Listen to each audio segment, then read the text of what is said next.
Welcome to V1 speed news. తెలంగాణలోనే ప్రసిద్ధ పుణ్యక్షేత్రమైన కొండగట్టు ఆంజనేయ స్వామి ఆలయంలో నేటి నుండి 3 రోజుల పాటు జరగనున్న హనుమాన్ జయంతి వేడుకల ఏర్పాట్లను ఆదివారం సాయంత్రం అడిషనల్ కలెక్టర్ హైదరాబాద్ లో 10వ తరగతి పరీక్షల ఫలితాలను వెల్లడించేందుకు విద్యాశాఖ కసరత్తు చేస్తోంది.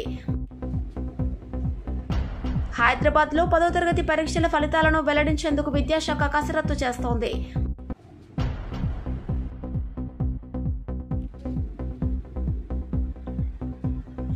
ఏపీ విద్యార్థుల వేసవి సెలవులు ప్రారంభం. ఏప్రిల్ 24వ తేదీ నుంచి జూన్ 11వ తేదీ వరకు విద్యార్థులకు సెలవులు ఇస్తున్నట్లు విద్యాశాఖ ప్రకటించింది.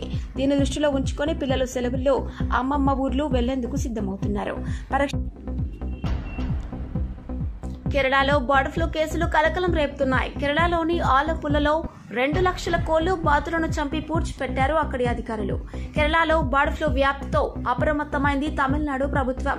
కేరళ నుంచి వస్తున్న వాహనాలపై నిషేధం విధించింది. లోక్సభ ఎన్నికల ప్రచారం నిమిత్తం బీఆర్ఎస్ అధినేత మాజీ ముఖ్యమంత్రి కేసీఆర్ నిర్వహించతలబెట్టిన బస్సు యాత్ర షెడ్యూల్లో స్వల్ప మార్పులు చోటు చేసుకున్నాయి. ముందుగా అనుకున్న దానికంటే 2 రోజులు ఆలస్యంగా ఈ నెల 24 నుంచి యాత్ర ప్రారంభం కానుంది. మే 10 వరకు కొనసాగే ఈ కార్యక్రమంలో భాగంగా కేసీఆర్ ప్రముఖ కొండగట్టు ఆంజనేయ పుణ్యక్షేత్రంలో ఆంజనేయ స్వామి వారిని దర్శించుకుని ప్రత్యేక పూజలు చేసిన అనంతరం ముడుపు కట్టిన నిజామాబాద్ బీఆర్ఎస్ పార్టీ పార్లమెంట్ అభ్యర్థి బాజిరెడ్డి గోవర్ధన్ పాల్గొన్న జగిత్యాల శాసనసభ సభ్యులు డాక్టర్ సంజయ్ కుమార్, మాజీ మంత్రి రాజేశం గౌడ్ ఆలయానికి విచ్చేసిన ఎమ్మెల్యే సంజయ్, ఎంపీ కడప జిల్లాలో చెడ్డీ గ్యాంగ్ హల్చల్ చేసింది. రాత్రి వేళ 6గురితో కూడిన చెడ్డీ గ్యాంగ్ పట్టణంలోని పలు ప్రాంతాల్లో చోరీకి ప్రయత్నించింది.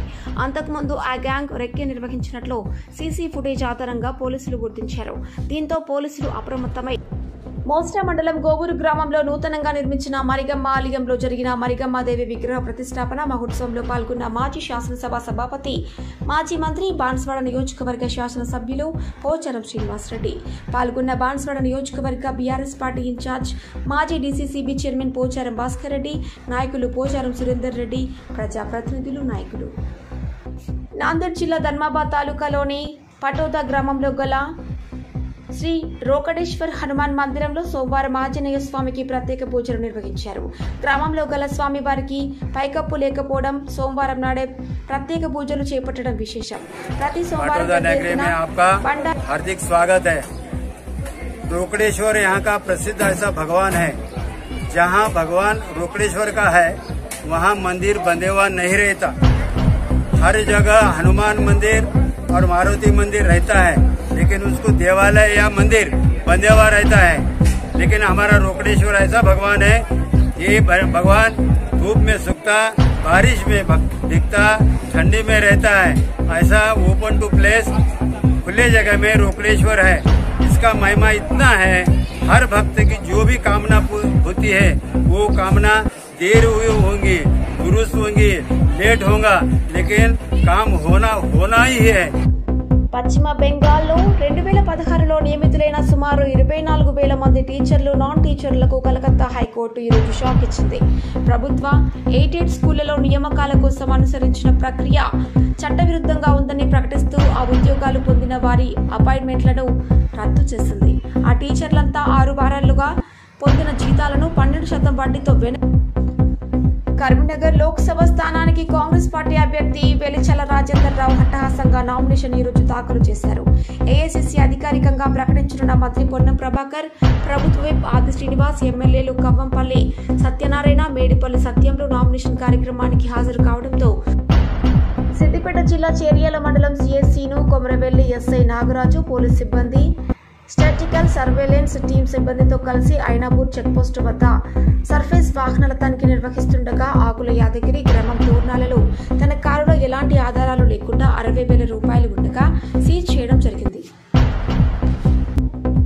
పార్లమెంట్ ఎన్నికల కోడ్ అమల్లో ఉండడంతో కొందరి ప్రవర్తన, వ్యాఖ్యలు వివాదాస్పదం కావడంతో వారిపై కేసులు నమోదవుతున్నాయి. తాజాగా ఎన్నికల కోడ్ ఉల్లంఘించిన ఘటనలో సైదాబాద్ ఏఎస్ఐ ఉమాదేవిపై వేటు పడింది.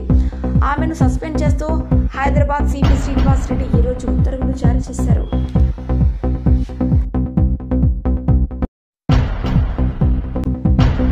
రామాయణంలో బాణాలు ఢీకొనడం జోక్లా చూశాం. ఇప్పుడు ఇజ్రాయెల్ ఇరాన్ యుద్ధంలో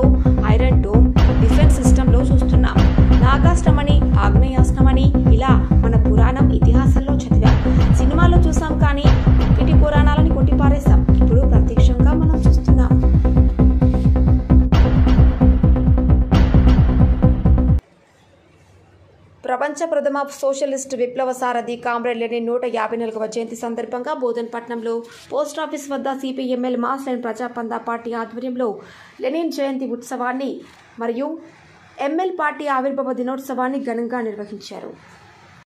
నిర్వహించుకోవడం జరుగుతుంది. అయినా ప్రపంచంలోనే మొట్టమొదటిసారిగా విప్లవాన్ని సాధించినటువంటి గొప్ప నాయకుడు అంటే మనకు విప్లవం అనేటటువంటిది వస్తుంది, పేదల రాజ్యం వస్తుంది అనేటటువంటిది ఒక కల కాదు, ఇది నిజమే.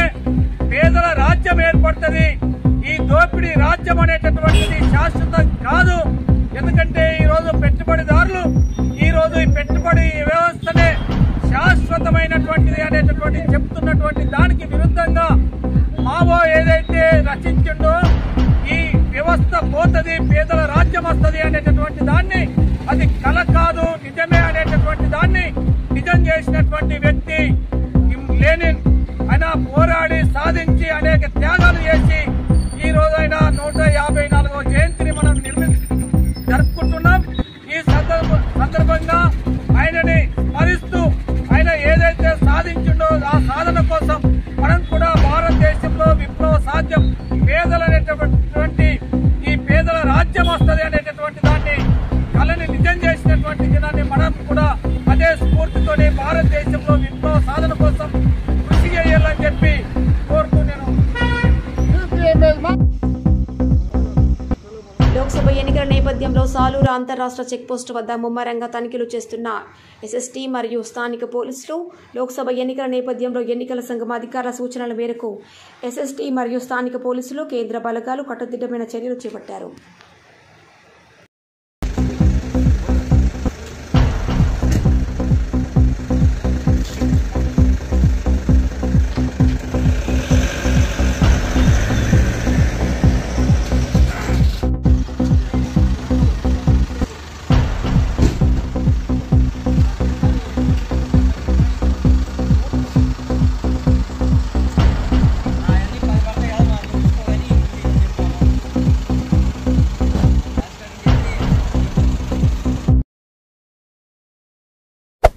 Hey there. Subscribe to my channel. And also press this bell icon.